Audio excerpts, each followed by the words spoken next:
Hi guys! Welcome back sa aming YouTube channel, #Unbox Opportunities. Ako nga pala ang inyong kachika, Anisa Elsia. For my new subscribers and new friends here, please do the following. Follow me at my Facebook, Anisa Elsia. Please do full watch the entire video. Like, subscribe, and click notification bell para updated po kayo sa lahat ng video lesson na ma-upload ko po. Ito pong video na to ay ginawa ko po ay para lang sa mga estudyante ko po sa Technology and Livelihood Education 6, Agriculture 6, Grade 6 po. O diba, ang background song ko po ay Tilaok ng Manok. Galing, di mo ba?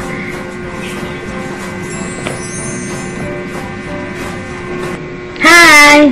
Have a great day today!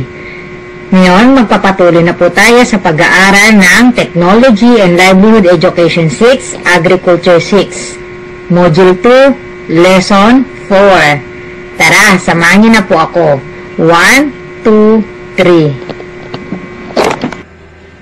Sa pagpapatuloy po natin para sa Technology and Livelihood Education 6, Agriculture 6, Module 2, Week 2 and Lesson 4. Expectations. Specifically, this module will help you to identify the famous orchard farms in the country. Get inspired with the success story of famous orchard farms in the country. So, yung unang yung gagawin, pre-test muna. Hindi nyo kukopya ng buong module, kundi sagot na lang. Direction, choose the best answer. So, number 1, it is a piece of land where fruit trees are planted. Pili lang po kayo ng sagot ninyo. Sulat niyo po sa inyong mga notebook.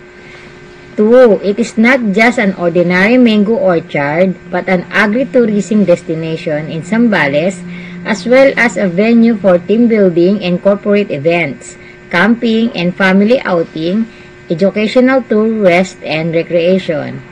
So, pili na po kayo ng inyong mga sagot. 1 best answer lang po. Number 3.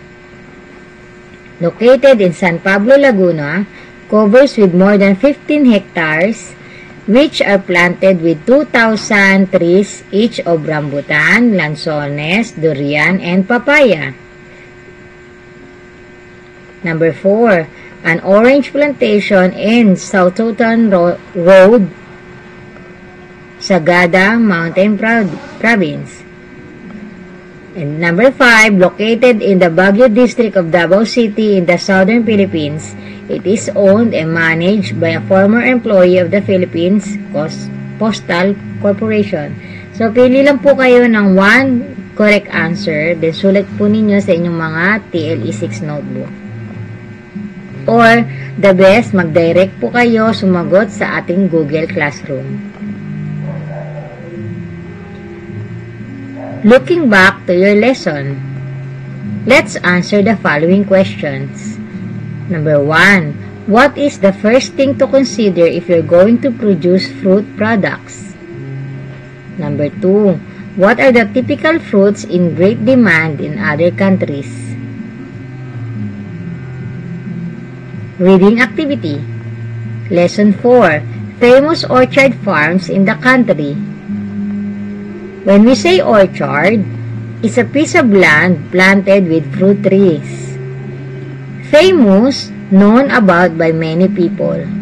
So, pag sinabing orchard, lupa, bukid, o kapirasong lupa, na ang mga nakatanim po doon ay mga bungang kahoy, or mga prutas, mga puno na nagpo-produce ng prutas.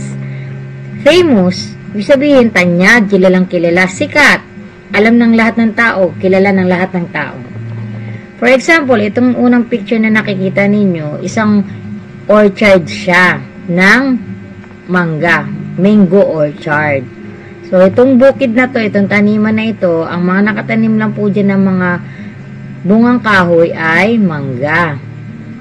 Nagkataon, ang may-ari po nito ay ang Rosa o si Aling Rosa. Kaya pinangalan sa kanya ay Rosa Farm. So, imbis na ipangalan dito ay Mango Orchard Farm, ipinangalan po ang lugar na to bilang paggunita sa tunay na may-ari ng lugar.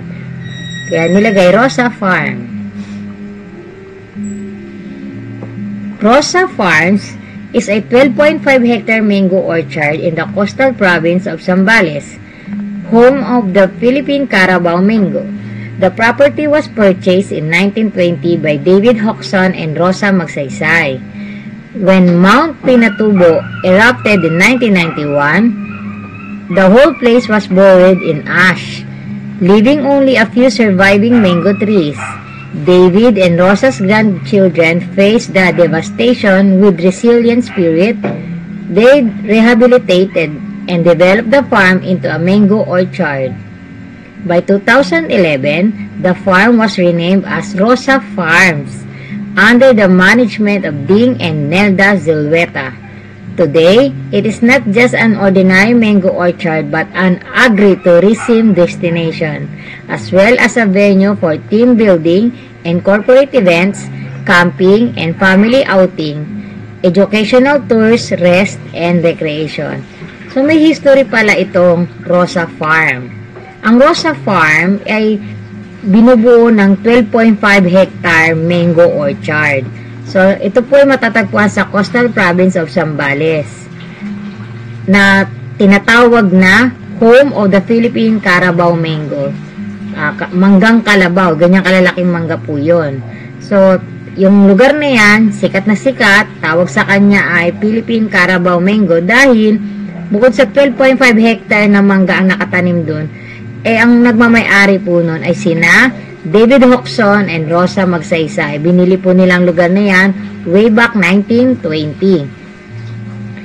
Sa kasamaang palad nga lang, ang Bulkang Pinatubo, nung ito'y pumutok at nagsalanta sa lugar noong 1991, ang buong lugar ay nabalutan ng ash, buried in ash.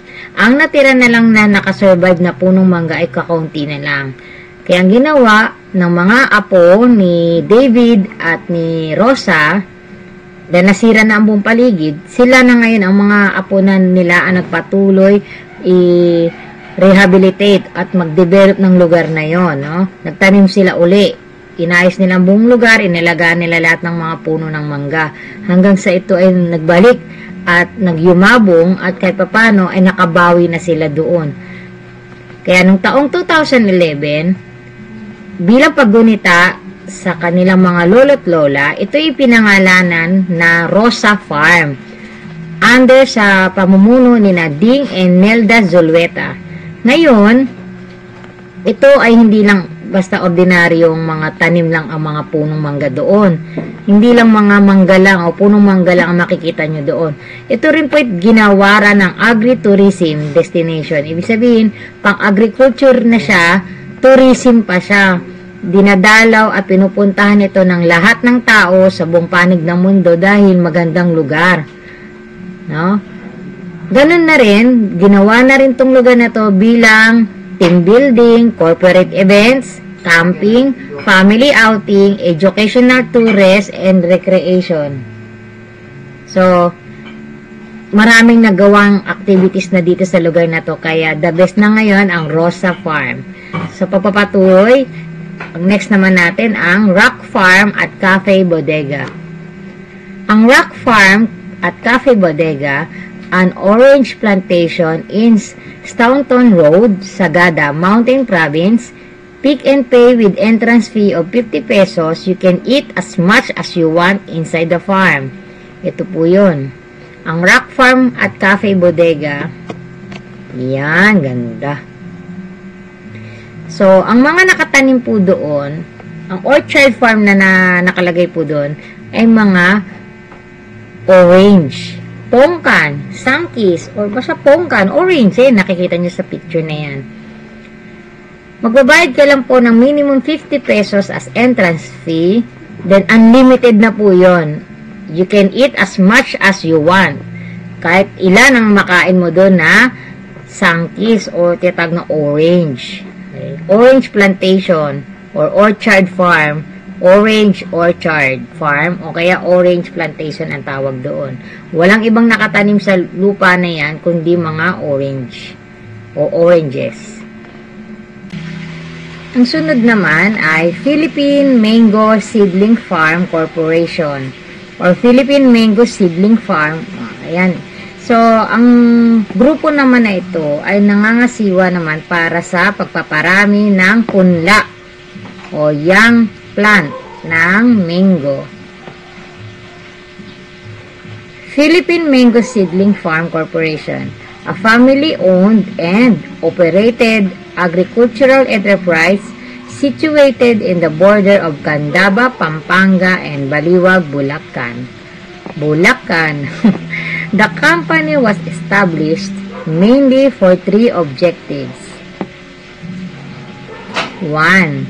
Environment preservation through youth education. Number 2.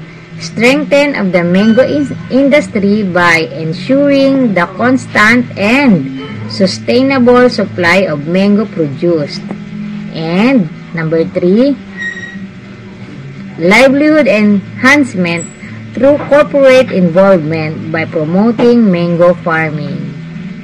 So, pinapalaganap nila sa larangan ng edukasyon, pagpapatibay sa industriya, at pagpapalaganap ng kabutihang na idudulot sa pagtatanim, pagpaparami, pag-aalaga, pagbebenta ng mga bunga ng mangga. Hindi itong picture na nakikita nyo ha. Ito yan o. Yan. Ito. About mango seedlings. Kaso yung setup kasi ng mga picture na to ay ang ginagawa nila, picture muna bago yung words. Yung pagpapaliwanag. May ibang part naman, paliwanag muna bago picture. Kaya, kung yung bata lang mag-isa ang mag-aaral nito, malamang sa malamang ay hindi niya talaga magigets. Kaya kailangan kung gumawa ng ganitong uri ng video lesson para mas lalo niyang maunawaan kung ano ang kailangan niyang malaman at matutunan sa agriculture. Sunod naman natin itong Davao Golden Pomelo Farm. Pag sinabing pomelo, suha, ito ay isang uri ng citrus fruit, maasim. Kapamilyan ng ng mga kalamansi, lemon, lime, dalanghita, yan. Yan ang mga family niyang citrus fruit. Davao Golden Pomelo Farm or Davao City, hailed as Davao's Pomelo King, Carmelito Mercado is possibly the top pomelo producer and distributor in the Philippines. Wow, galing mo ha! From his humble beginning as a trader, Mercado's determination and thirst for knowledge to improve his business has bear fruit. What started as a 1-hectare lease has now expanded to the 350-hectare Davao Golden Pomelo Farm that Mercado owns. It produces the Magallanes variety, the preferred variety of Filipinos for its sweet pink flesh. The oldest trees in the farm are 17 years old and can bore as much as 600 kg per plant. So, kilalang kilala, talagang hailed king, o talagang pinagpalang hari ng pomelo sa Davao ay si Mr. Carmelito Mercado. Siya ang top pomelo producer and distributor dito sa ating bansa. Talaga napaka-humble niya. Yung humble beginning niya, yung parang siya nagsimula. Nagsimula siya sa yung determinasyon niya, yung uhaw niya sa kaalaman, paano palawakin ang negosyo ng pagpuprutas o pagkakaroon o pagbebenta at pagpapaalaga at pagpaparami ng mga bungang kahoy, lalo na ang pomelo, yung suha. Nag-umpisa lang siya sa 1 hektarya. Utang pa yun. O may kontrata na ngayon ay dumaki na, nag-expand na siya sa 350 hectare. Kaya nga tinawag na Davao Golden Pomelo Farm that Mercado owns. Kasi nga, siya lang naman ang namumukod-tangi nag-umpisa ng pagpaparami ng pomelo o suha. At siya na rin na nagpo-produce o nagdadala sa Magallanes variety. Ayan, ang dami. Ang tawag nga dyan is sweet pink flesh. Ang pinakamatanda dyan ay umabot pa ng 17 years old. At ngayon ay tumitimbang ng 600 kg per plant. Grabe. Kaya nga pala golden eh. Ginto. May ginto talaga at pera sa pagpuprutas. Pagtatanim ng mga bungang kahoy o yung mga puno na may bunga.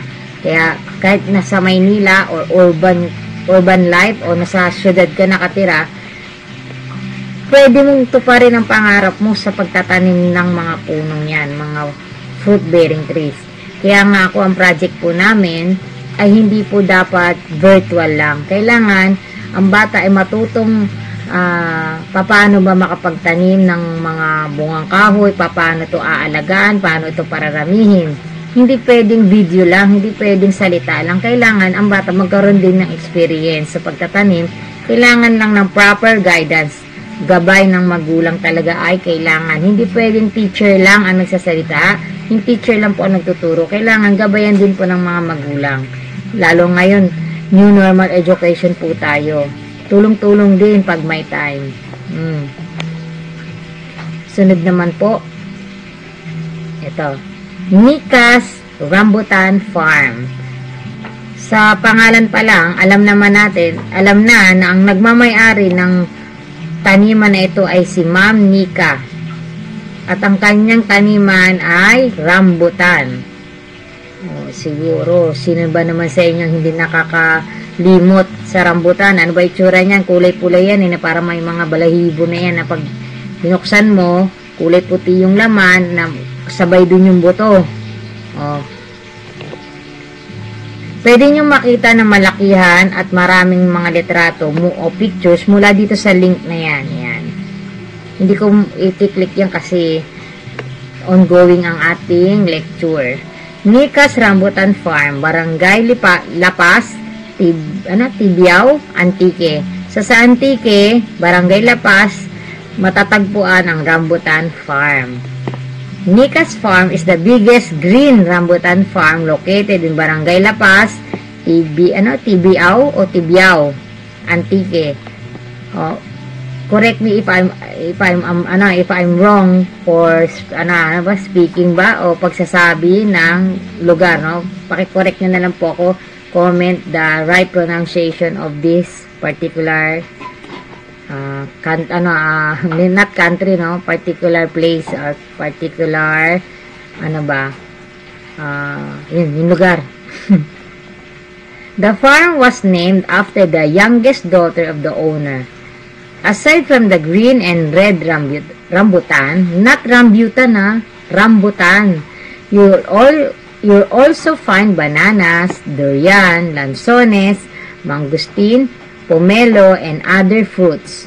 The rambutan tree belongs to a group of fruit-bearing tropical trees like longgan and lychee.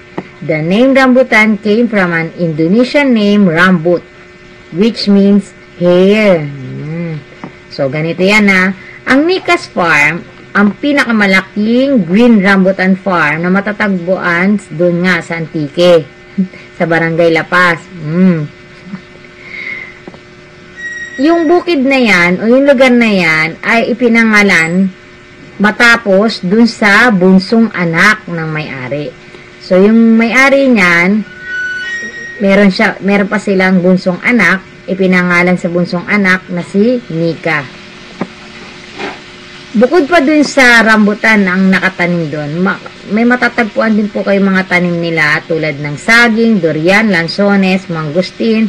Meron din silang pomelo at iba pang uri ng bungang kahoy o mga prutas. Ang rambutan ay napapabilang sa lahi o grupo ng mga tropical trees tulad ng longgan at lychee. Ang pangalang rambutan ay nanggaling sa salitang Indonesian name na rambut o rambu o silent T o rambut, ewan. Basta, ang ibig sabihin ng rambut sa Indonesian name ay hair, buhok. Grabe. So, yun yon. Next, ang picture na to ay Ato Belen's Farm. Ato Belen's Farm. So, ang may-ari ng taniman na ito ay walang iba ay si Mr. Ato. Ang Ato Belen's Farm is in Barangay San Juan, Pablo City, sa San Juan, San Pablo City, Laguna. So, dun yun matatagpuan. It started in 1987 with an initial capital of 700 pesos. Napakalit ng simula niyan. Nagsimula si Mr. Ato Belen na magkaroon ng taniman sa San Juan, San Pablo City, Laguna noong 1987 sa halagang 700 pesos. With his hard work and exceptional diligence, Mr. Ato was able to grow his farm from a 200 square meter lot to 2.3 hectares. Wow! Mula sa 200 square meter hanggang sa pinakamalaki na 2.3 hectares of land and continued to expand years hence. To date, the farm covers more than 15 hectares. Wow! Which are planted with 2,000 plus trees, each of rambutan, lanzones, durian, and papaya. The farm is also lined up with 800 aromatic coconuts. To maximize productivity, these high-value crops are intercropped with vegetables and condiments such as black pepper from India. So, ibig sabihin pala, noong 1987, si Mr. Ato Belen sa San Juan, San Pablo City, Laguna, nag-umpisa siya sa halagang 700 pesos. Dahil sa kanyang hard work at exceptional diligence, mula sa 200 square meter, napalawak na ito hanggang 2.3 hectares. Hanggang sa umabot pa, nag-umabot at nag-expand pa siya, umabot pa na 15 hectares. Mula sa 2,000 na puno, pat marami na, higit pa doon ang kanyang mga punong na itanim. Ang mga bunga nito ay rambutan, ang mga punong na itanim na niya, rambutan, lanzones, durian at papaya. Bukod doon, meron din po siya na itanim na 800 aromatic coconuts. At para mas lalong tumaas ang kalidad ng kanyang produksyon, ng kanyang mga bunga, bukod doon, salitan. May tiyatag na intercrop. May salitan taniman siya, no? Ng mga gulay. Tulad ng black pepper at iba pa na galing pa sa India. So, bukod sa may mga prutas na siya, meron pa siyang mga sahog o mga condiments. Sabi condiments, isinasama sa katulad ng toyo, patis, suka, yung nilalagay sa pampalasa, mga herbs, mga spices. Dinadagdag yon. Katulad na yung spices niya na itinatanim ay yung black pepper. Yung tinatawag na paminta. Sili rin yun eh. Sili. So, meron siyang dagdag na bukod sa mga bungang kahoy, meron pa siyang iba pang tanim. Para mas lalo nyo maintindihan, pwede nyo i-click itong website na to, yung tong hyperlink or link sources na to para makita ninyo yung lahat ng pangyayari kay Ato Belen. Next naman natin ay si Rosit Cacao Farm. Pag sinabing cacao, o hindi tawag yan cocoa, cacao, yan po ay bunga o bungang kahoy para sa chocolate.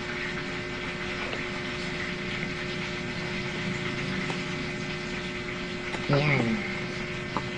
Nope. Rosit Cacao Farms is located in the Baguio district of Davao City in the southern Philippines. It is owned and managed by Mr. Grover Rosit. Before, he was working full-time as a postman earning a moderate wage as a government employee of the Philippines Postal Corporation. His wife also earned an average income working as a teacher, and he could only dream of ways to supplement the family's earnings to one day send his 6 young children to university. Wow! With a passion for plants and gardening, he used his wife's small family plot to double in farming. Today, he operates the Rosit Cacao Farms in the Baguio district of Davao City in the southern Philippines. Mr. Rossett now earns 50 times his post-month salary and has paid for all of his children's education. Ganon kalakas ang tiwala sa sarili at kakayanan kapag porsigido ka talaga, lalo na kung may talent ka at may skill ka sa larangan ng pagtatanim, no? Sa larangan ng agriculture. Imagine nyo, no? Sa hirap ng buhay ng pamilya ni Mr. Gravett Rossett, ang asawa po niya isang teacher. Siya naman ay isang Philippine postman. Nagtatrabaho siya sa Philippine Postal Corporation. Yung tagahatid ng sulat. Maliit lang ang sahod niya. Pero dahil sa desidido siya at sa eagerness niya, lalo na yung talent niya sa pagtatanim, lalo na sa pagtatanim niya ng pagpaparami ng kakao, nakatulong sa kanya yun. Higit pa, 5 beses pa ang laki ng kinikita niya sa pagtatanim at pagbebenta ng kakao kaysa sa sahod niya bilang postman. Bukod pa rin sa katuwang niyang kanyang asawang guro. Ang asawa niyang guro ay nagkataon po kasi ang asawa niya ay mayroong small family plot, mayroong lupa ang kanyang pamilya, yung sa side ng asawa niya, yung teacher. Ginamit niya po ito sa tama. No, doon siya nag-umpisa magtanim ng mga kakao o kokoa. Kakao ang tawag ko po kasi doon.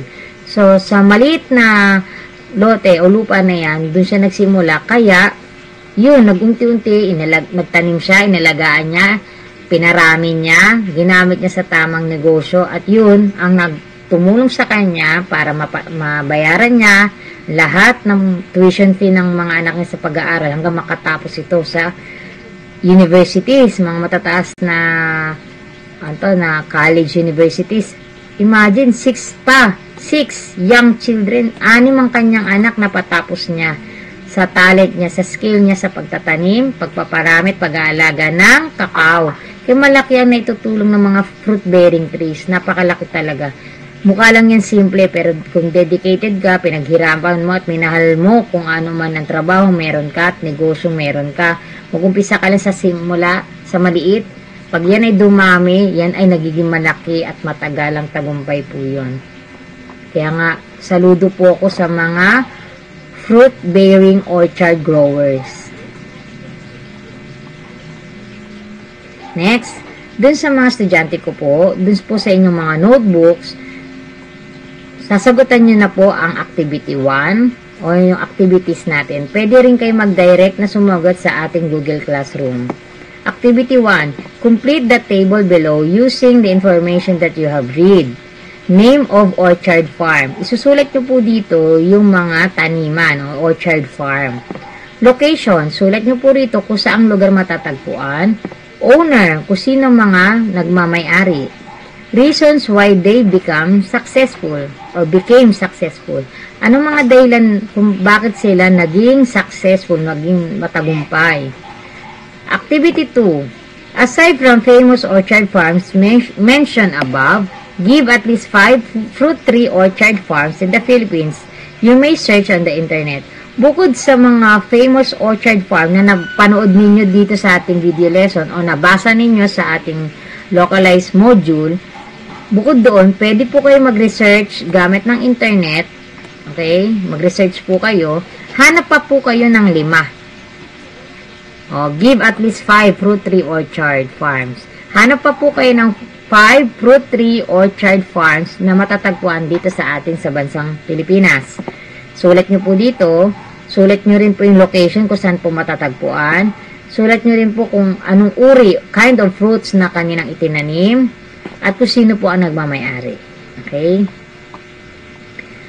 Let's remember, pakisulat po ito sa inyong mga notebook bilang generalization at copy ninyo para may review po kayo, may marireview kayo. So, let's remember, for lesson 4, famous orchard farms in the country, most of them became successful because of their passion and determination. Ikaw, sila, ako, tayong lahat, magiging successful lang po tayo, magiging matagumpay lang po tayo, ma-achieve natin anumang pangarap sa buhay kung meron tayong passion and determination. Yung bang goal, bukod sa may disiplina ka na, responsible ka pa, yung tinatawag na may sangsayta, palabra de honor, o yung talagang focus ka, hindi ka napupunta kung saan saang mission o ano man. Kung talagang may goal ka, may target ka, hindi ka aalis o hindi ka lilipat kung saan. Huwag kang makikinig sa basta-basta yung magpapayo o magbibigay ng advice, tapos yung tao nag-a-advise na yun, wala rin naman pala, hindi niya kayang suporta ng sarili. Kung alam mo sa sarili mo, tama ang ginagawa mo, sa tulong ng gabay ng iyong magulang, walang ibang magpapahamak sa iyo. Ang mga magulang ang siyang tutulong at gagabay sa iyo. Suporta lang sa amin ng mga guro. Ikaw mismo ang gagawa ng paraan para tahakin mo ang tamang landas para maging successful ka. Okay? Next, post-test. Sa inyong mga notebook, sulat niyo lang po lesson 4, famous orchard farm in the country, post-test. Hindi nyo po kukopiyahin ang buong katawan o buong nilalaman ng module. Ang gagawin mo lang po, lagay ka lang ng number doon, then pili ka ng isang tamang sagot. Direction, choose the letter, the correct answer. So, from 1, 2, 3, 4, 5, pwede nyo pong i-pause, stop ang video na ito para sa ganun, mabasa po ninyo at mapanood, maintindihan ninyo kung anong nilalaman ng ating module. Okay? Ngayon naman, mag-research tayo gamit ng internet. Type lang po natin, famous orchard farms in the country, Philippines.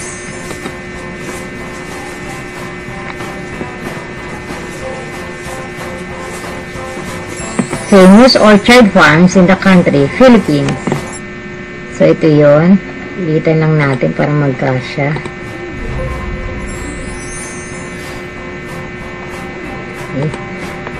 Famous orchard farm in the Philippines. Rosa Farms, number 1 na kagad yan, is a 12.5 hectare mango orchard in the coastal province of Zambales, home to the Philippine Carabao mango. So, yung kagad talaga, Rosa Farms ang matatagpuan ng number 1 kagad yan. Tingnan natin naman ang images. Pag sinabing orchard, mga taniman ng mga prutas. Para lang ito sa fruit-bearing trees.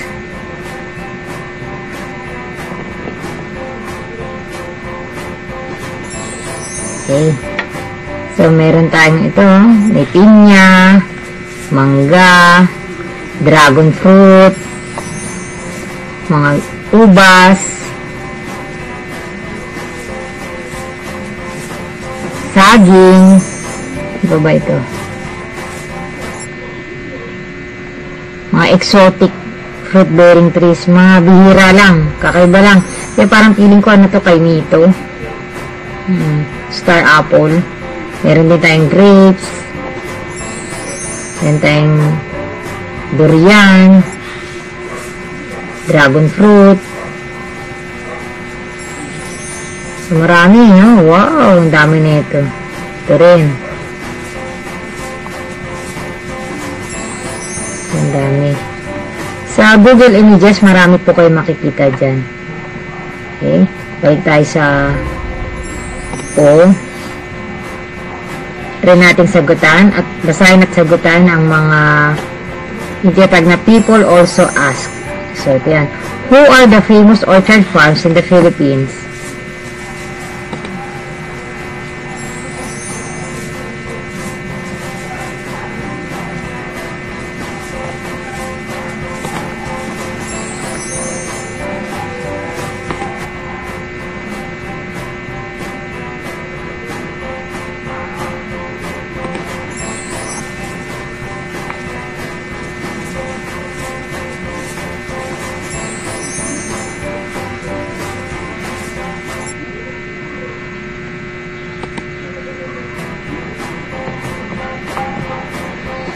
Meron po tayo Jose Mercado, Merlo Agricultural Corporation. He is one of the successful orchard growers in Luzon.